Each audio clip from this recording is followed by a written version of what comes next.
সুপ্রিয় দর্শক, আসসালামু আলাইকুম রহমতুল্লাহি ওয়া বারাকাতুহু। রমজানের এই বরকতময় মুহূর্তে আশা করি ভালো আছেন, সুস্থ আছেন, সিয়াম সাধনার জন্যে নিজেকে উৎসর্গ করেছেন। আল্লাহ তাআলা কবুল করে নিন, আমিন। দর্শক, এই ক্ষণে আপনাদের জন্য নিবেদন করছি আকিজ পাইপস এর সৌজন্যে জীবন বিধান। এই আয়োজনে প্রতিদিন কোনো একটা বিষয় নিয়ে আমরা কথা বলবার চেষ্টা করি।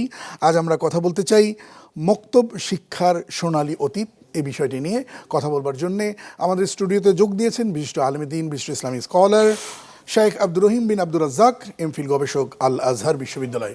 স্বাগত আপনাকে। আসসালামু আলাইকুম। ওয়ালাইকুম আসসালাম ওয়া রাহমাতুল্লাহ। সুপ্রিয় দর্শক, একটা সময় ছিল ফজরের পরে অথবা সকালবেলা আমরা যখন পাড়ায় মহল্লায় হাঁটতাম, গুনগুন করে আওয়াজ শুনতাম। কিসের সেই আওয়াজ? কোরআনের আওয়াজ।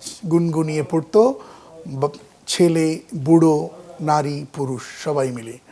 আর পাশের মসজিদ ভিত্তিক মক্তবগুলো কিচিরমিচির আওয়াজ হতো, যেন কোরআনের পাখিরা সব কিচিরমিচির করছে। সেই সোনালী অতীত এখন আর পাওয়া যায় না বললেই চলে। কি বলবেন শাইখ এই বিষয় নিয়ে? সত্যিই এখন মক্তব জিনিসটা সোনালী অতীত হয়ে গেছে। এমনকি আমাদের এই আধুনিক যুগের সন্তানেরা হয়তো অনেকেই জানেই না যে এরকম একটা সিস্টেম বা একটা পদ্ধতি ছিল পড়াশোনার এক সময়। আর মক্তব সম্পর্কে যদি আমরা বলতে চাই যে আসলে কত গুরুত্বপূর্ণ একটা জিনিস, তাহলে আমাদেরকে আসলে আল্লাহ রাসূলের সেই সোনালী ইতিহাসে ফিরে যেতে হবে। মানে ইসলামের প্রথম প্রতিষ্ঠানই হচ্ছে ইকরা, ইকরা, বা প্রথম ওহী হচ্ছে ইকরা, আবার প্রথম প্রতিষ্ঠান হচ্ছে মসজিদ।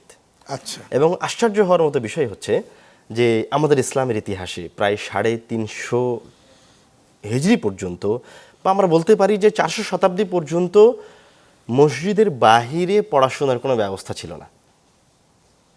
মানে এরপরে মসজিদ কেন্দ্রিকই এডুকেশন ছিল। হ্যাঁ, মসজিদ কেন্দ্রিক এডুকেশন ছিল। আল্লাহ রাসূল, তার সাহাবায়ে কেরাম, তাবেই সকলেই পড়াশোনা করতেন মসজিদে গিয়ে। এবং এটা শুধু কোরআনুল কারীম পড়ার মাঝে সীমাবদ্ধ ছিল না।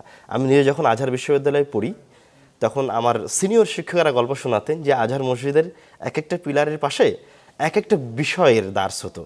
শুধু যে কোরআন আর তাফসীরের দার্স হতো এমন নয়, এই মসজিদের একটা পিলারের পাশে ইঞ্জিনিয়ারিং এর দার্স হতো, বাহ, ডক্টরি বিদ্যার, ইলমুত তিব্বের দার্স হতো। ওনারা সেই জ্ঞান বিজ্ঞান সোনালী চর্চা অতীতটাকে করতেন। ধরে রেখেছেন। হ্যাঁ, ওনারা সেই সোনালী অতীতটাকে ধরে রেখেছিলেন। এখনও মসজিদের ভিতরে দার্স হয়, কিন্তু কালের বিবর্তনে এবং শয়তানের ফাঁদ যখন আস্তে আস্তে বাড়তে থাকে, তখন আমরা আসলে মসজিদ থেকে বের হতে শুরু করেছি। এবং সর্বশেষ যে সম্পদটা আমাদের কাছে ছিল সেটা হচ্ছে আমাদের ছোট্ট বাচ্চারা মসজিদে কোরআন শেখার জন্য যেত সকালবেলায় ফজরের পরে। এটা এখন প্রায়, আচ্ছা, এই যে আমরা মসজিদে যে হারাতে বাচ্চারা বসেছি। যাবে, কোরআন সুন্নাহর কি কোনো অ্যাপ্লিকেশন আছে, কোনো নির্দেশনা আছে যে ইলম তোমাকে শিখতেই হবে? হ্যাঁ হ্যাঁ, অবশ্যই। এবং শুধু ইলম শেখার নির্দেশনা আছে এটা আমরা সবাই জানি, কিন্তু মসজিদে যাওয়ারও এবং মসজিদে গিয়ে কোরআন পড়ার এবং শেখারও অসংখ্য ফজিলতপূর্ণ হাদিস আছে। আশ্চর্য হবেন, আল্লাহ রাসূল বলছে কেউ যদি শুধুমাত্র এই উদ্দেশ্যকে সামনে রেখে মসজিদে যায়, লা ইউরিদু আন ইয়াতাআল্লামা ইল্লা খায়রান, যে সে মসজিদে গিয়ে কোনো কিছু শিখতে চায়, তাহলে আল্লাহ রাসূল বলছেন তার এই মসজিদের দিকে বের হওয়াটা যেন একটা হজ করলে যে নেকিটা পাওয়া যায় সেই নেকির সমপরিমাণ। বাহ সুবহানাল্লাহ। বাহ বাহ। শুধু এতটুকুই নয়, এবং আরো আশ্চর্য হবেন যে আমরা জানি যে কোরআনুল কারীমের একটা অক্ষর পড়লে 10টা নেকি হয়, কিন্তু আশ্চর্য হবেন একটা আয়াত, এই অক্ষরগুলো যদি আবার মসজিদে গিয়ে তেলাওয়াত করা হয় তাহলে নেকির পরিমাণটা আবার ভিন্ন হয়ে আরো যায়। বেড়ে যায়। কেমন বেড়ে যায়? আল্লাহ রাসূল সাল্লাল্লাহু আলাইহি ওয়াসাল্লাম একদা তার সাহাবীদেরকে জিজ্ঞাসা করছে যে তোমাদের মাঝে কি এমন কেউ আছে যে প্রত্যেকদিন সকালে উঠে বুদহান এবং আকিক নামক দুইটা বাজারের নাম মদিনার, ওখানে যাবে এবং ফ্রিতে সবচেয়ে উঁচু কুচ বিশিষ্ট দামি 2টা উট নিয়ে আসবে? তখন সাহাবা একরাম সবাই বলছে নুহিব্বু কুল্লুনা নুহিব্বু যালিক, আল্লাহ রাসূল আমরা সবাই তো সেটা চাই, এটা পেতে ভালোবাসি। তখন আল্লাহ রাসূল বলছেন আফালা ইয়াগদু আহাদুকুম ইলাল মসজিদ, তাহলে তোমরা যদি ফ্রিতে সবচেয়ে দামি 2টা উটনি পেতে চাও তাহলে তোমরা মসজিদে যাও, মসজিদে গিয়ে কোরআনুল কারীমের 2টা আয়াত তেলাওয়াত করো। ঢাকা শহরের মসজিদগুলো দেখুন, 5 তলা, 6 তলা, 7 তলা, কত বড় বিল্ডিং। আপনি যদি 5 ওয়াক্ত নামাজের যে ডিউরেশন, এটাকে যদি যোগ করেন তাহলে সব মিলিয়ে খুব বেশি হলে 3 ঘন্টা সময় হয়। 24 ঘন্টার মধ্যে 21 ঘন্টা অব্যবহৃত অবস্থায় মসজিদগুলো পড়ে থাকে। অথচ এত সুন্দর অট্টালিকা, কেন সে দিনে 21 ঘন্টা? সেটাকে যদি আমরা 7 দিয়ে গুণ করি সপ্তাহে কত ঘন্টা হয়, এবং যদি মাস দিয়ে গুণ করি তাহলে কত ঘন্টা হয়? এই সময়গুলো মসজিদ কোনো কাজে লাগছে না। সেই কাজে লাগানোর জন্য আমাদের বোধহয় ভাববার সময় হচ্ছে। আপনি কি বলবেন? হ্যাঁ, অবশ্যই। এবং মসজিদে কাজে লাগানোর সবচেয়ে বড় মাধ্যমটাই হচ্ছে শিক্ষা, পড়াশোনা। এই কাজেই মসজিদকে কাজে লাগানো হয়েছে। যেটা আমরা বলছিলাম যে ওই কোরআনুল কারীমের আয়াতটা যদি মসজিদে বসে একজন ব্যক্তি তেলাওয়াত করে বা আরেকজনকে শিখিয়ে দেয়, শোনায়, তাহলে ওই আয়াতের বিনিময়ে, একটা আয়াতের বিনিময়ে তাকে একটা সবচেয়ে দামি উটনির সমপরিমাণ নেকি তার আমলনামায় লেখা হবে। আচ্ছা, শৈশবেই বাচ্চাদেরকে কেন এলমে দিন শিখতে হবে?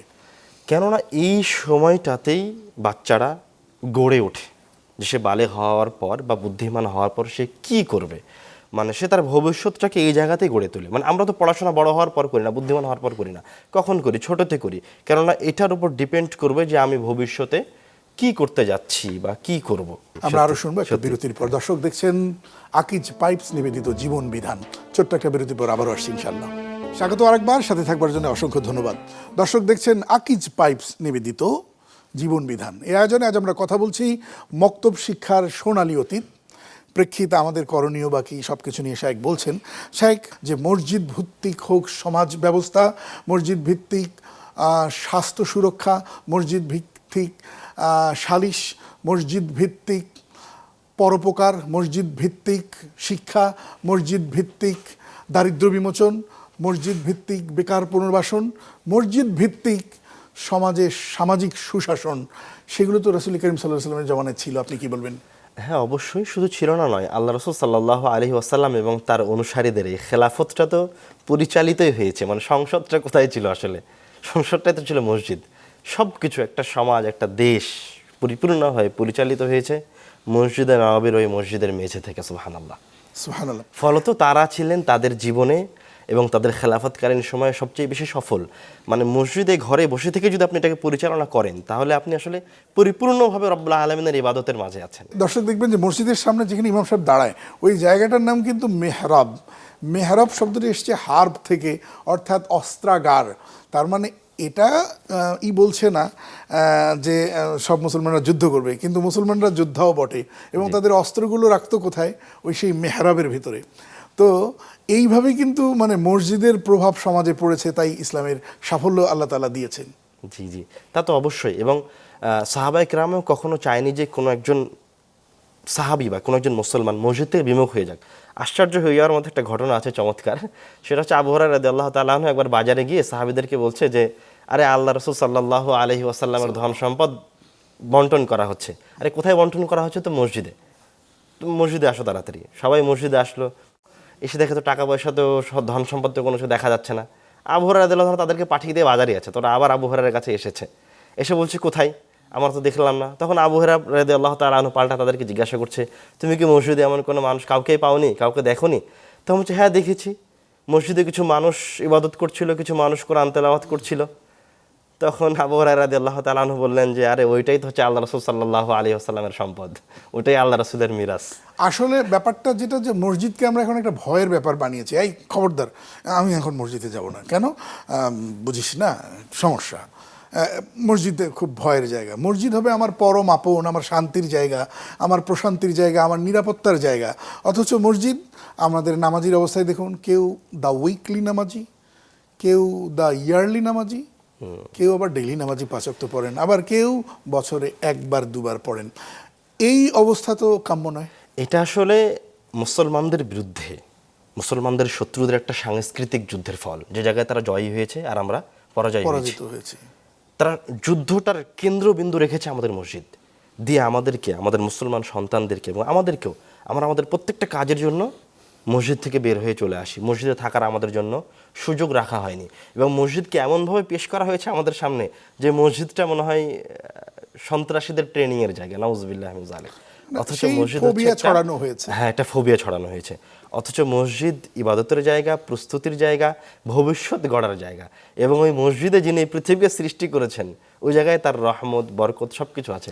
কেউ যখন এই মসজিদে বসে থেকে কোনো সিদ্ধান্ত গ্রহণ করে, মসজিদে বসে থেকে শালা পরামর্শ করে, পড়াশোনা করে, জিকির করে, তখন রব্বুল আলামিনের রহমত যারা মসজিদে বসে জিকির করছে তাদের উপর অবতীর্ণ হতে থাকে। শুধু তাই নয়, ফেরেশতারা তাদেরকে ঘিরে ধরে রাখে মসজিদের ভিতরে।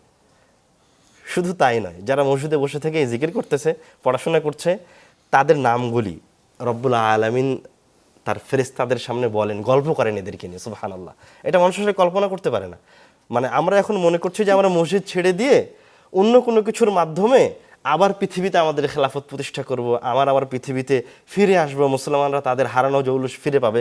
কিন্তু আসলে মুসলমানরা যতদিন পর্যন্ত না এই মসজিদে ফিরে আসছে, ততদিন পর্যন্ত তারা তাদের ওই হারানো স্বর্ণের অতীতে ফিরে যেতে পারবে না। ফিরে পাবেন। অসংখ্য ধন্যবাদ শাহেখ আপনাকে চমৎকার করে বলার জন্য।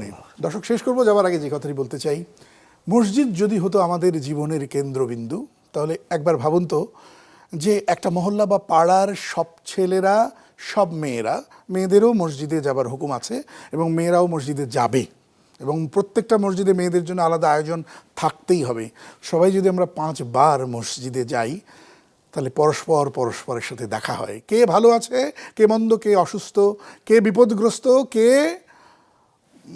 মানে হতভাগ্য, একে অপরের পাশে দাঁড়াবার কি চমৎকার আয়োজন। অথচ মসজিদ তো যাই না, পাশের ফ্ল্যাটে কে মারা গেল, লাশ তার পচে গলে 3 দিন হয়ে গেল, দুর্গন্ধ হবার পর পুলিশ আসলো।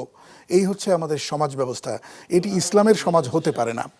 তো এই যখন অবস্থা, তখন আমরা পুরো জাতিকে এই রমজানে দাওয়াত দিতে চাই, আসুন আমরা এই রমজানে মসজিদমুখী হই এবং রমজানের প্র্যাকটিসটাকে বাকি সারাটি বছরে আমরা নিয়ে যাই। আল্লাহ তাআলা তৌফিক দান করুন, আমিন। দেখছিলেন আকিজ পাইপস জীবন বিধান। আজ এ পর্যন্তই। আসসালামু আলাইকুম ওয়া রাহমাতুল্লাহি ওয়া বারাকাতুহু।